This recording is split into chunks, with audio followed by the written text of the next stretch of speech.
আমি যেহেতু এই কাজটা শিখছি, তো আমি কাজ করি, এগুলো বিক্রি করে কিছু ইনকাম করি। বাবার পাশে দাঁড়িয়ে বাবাকে কিছু হেল্প করার চেষ্টা করতেছি আরকি। আগে অনেকেই হয়তো ভাবতেন সুসুতোর কাজ শুধু ঘরের কাজ, কিন্তু এখন সময়টা বদলেছে।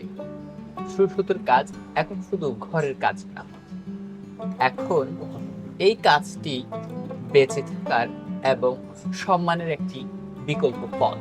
হ্যাঁ, আমরা যে গ্রামটিতে কাজ করেছি, মরিচার আদর্শ গ্রামে, ঠিক সেই গ্রামে একদল নারী, তারা সুসুতোর কাজ করে সামনের দিকে এগিয়ে যাচ্ছে। আমরা আজকে ঠিক এমন একজন নারীর সাথে কথা বলবো, যিনি জন্মের পর থেকে তার ঘরের বড়দের কাছ থেকে শিখেছে এই সুসুতোর কাজ। আজকে আমাদের সাথে আছেন ময়না আক্তার। আচ্ছা আপা, আমি আপনার কাছ থেকে একটু জানতে চাচ্ছি, আপনার এলাকায় অনেক নারীরা আছেন যারা হচ্ছে সুসুতোর কাজ করে।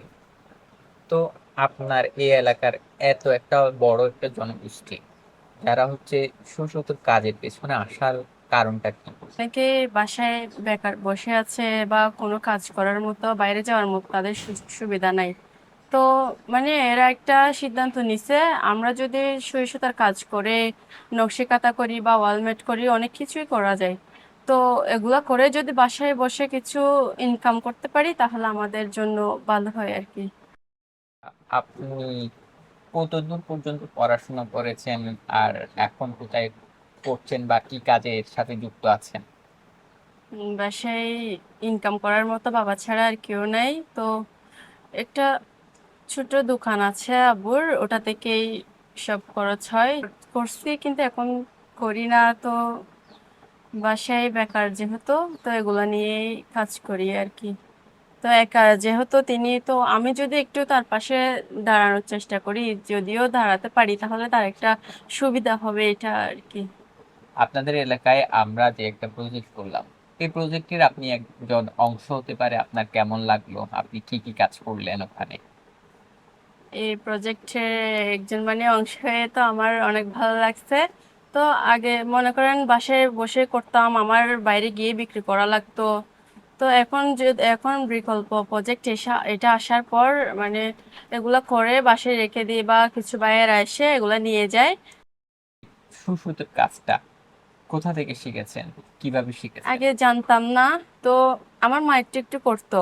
তো পাশাপাশি আমার বাসার পাশাপাশি কিছু মানে বোনরা করতো। তো ইচ্ছে ছিল, তারা যখন করতো আমারও মন চাইতো এগুলা করতে। তো যেহেতু শেখার চেষ্টা করছি বা ওরা যখন করতো ওদের ওদের পাশে বসছি, একটু একটু করে শিখছি। তো শেখার পর আমি নিজেও চেষ্টা করলাম পারি কিনা দেখতে। তো ওখান থেকে আস্তে আস্তে আমিও ইনশাল্লাহ শিখে গেছি আর কি। বিকল্প প্রজেক্ট আপনাদের এখানে 2 মাস কাজ করেছিল মাত্র। হুম। এখন আপনি বিকল্পের সাথে কি আরো কাজ করতে চান কিনা? হ্যাঁ, চাই।